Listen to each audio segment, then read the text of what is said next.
So I believe that the current crisis is an opportunity for reflection and to consider how to improve housing systems, policies and programs to ensure adequate housing of all, taking into consideration that home ownership is not the only option in order to secure security of tenure, and other options are there also to be implemented.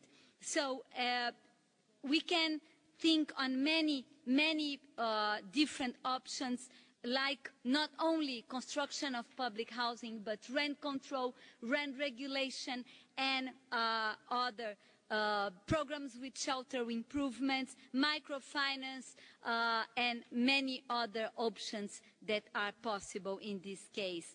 And especially this approach is far from the perception of housing as a mere means of appreciation of value for globalized investors and brokers. There are a number of other recommendations contained in my report. I invite you to consider them. Let me just end by restating that markets alone cannot provide adequate housing for all. Moreover, the financial and economic crisis should not constitute an excuse for not respecting and fulfilling states' human rights obligations, both at international and national level. So, at this stage, I would like also to present the mission report attached as an addenda to my annual report, and also there are the communications sent and received by the Council. The first report concerns Canada.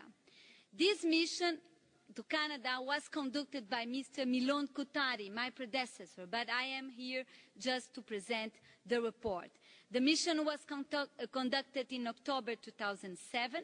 The visit focused in 4 areas: homelessness, women, the right to adequate housing, Aboriginal people adequate housing, and the potential impact on 2010 Olympic Games on the right to adequate housing in Vancouver.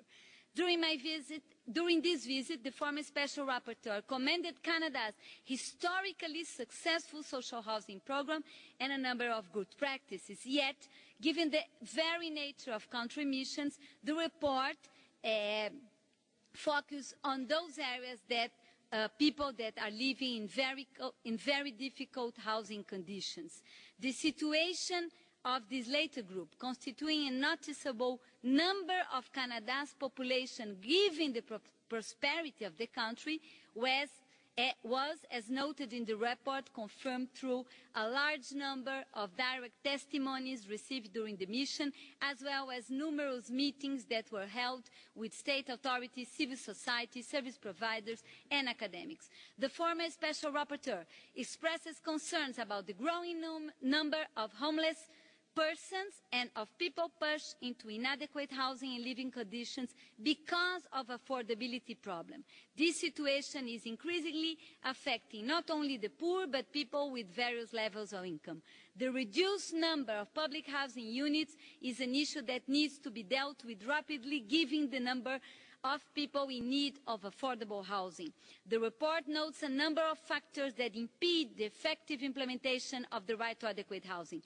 These include unresolved problems resulting from the division of competencies between various levels of authorities, the lack of an explicit recognition of the right to adequate housing as an enforceable right or as a policy commitment, the absence of a definition of homelessness, and the lack of a national housing strategy.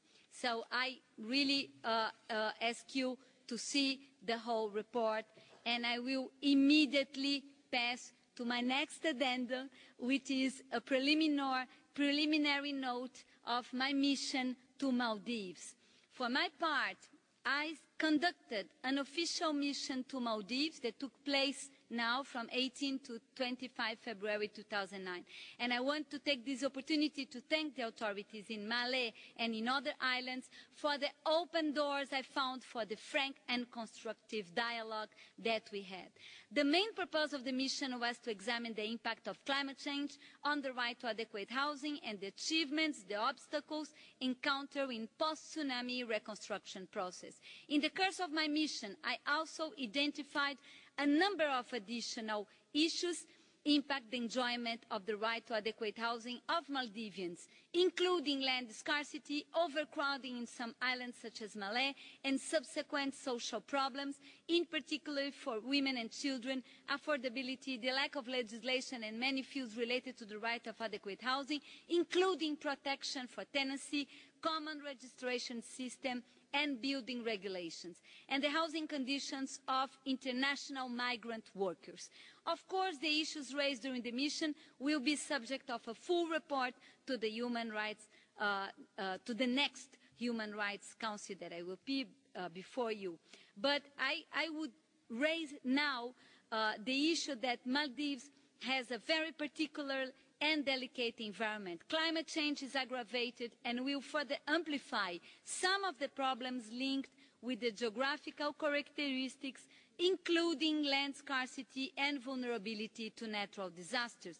The impact of climate change on the acceleration of coastal erosion, frequency of storms, flooding, rise of sea level will increasingly affect the housing and livelihood of many Maldivians. I believe that there is an international responsibility to urgently support adaptation strategies for climate change-related impact on Maldives. But this is probably also true for other countries.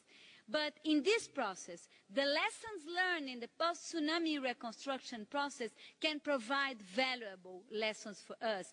There is a need not only to invest financial resources, but also to develop local technical capacity. Any housing strategy should fully involve the communities so as to ensure cultural adequacy and take stock of their experience and knowledge of the local environment and solutions that are best adapted for their livelihood. There is a need for further studies and reflection on the linkage between climate change and human rights, and I will take this topic as my next topic for the GA, my presentation, and the GA. Just one last minute. I implemented from this Council on the practice of doing follow-up reports on the mission that was done by the mandate. The first 4 countries that were included, and this is one of addendum, were Afghanistan, Mexico, Peru, and Romania. Of course, I won't have time to address and to point out everything that is in the report, but I want to thank for the authorities and for the UN agencies that sent us the information. But I just would say that a common feature that we see in all the follow-up reports, or the main follow-up reports, is that human rights legislation may exist in national laws in many situations, but they, in many cases, are not enforced. And programs, if they exist, they are poorly funded or not properly implemented. Let me finish my presentation by welcoming the inclusion of the right to adequate housing in the new constitutions of Bolivia, Ecuador, and the Maldives, which constitute an essential commitment, and I hope that will result in concrete actions to ensure the fundamental right to adequate housing for all.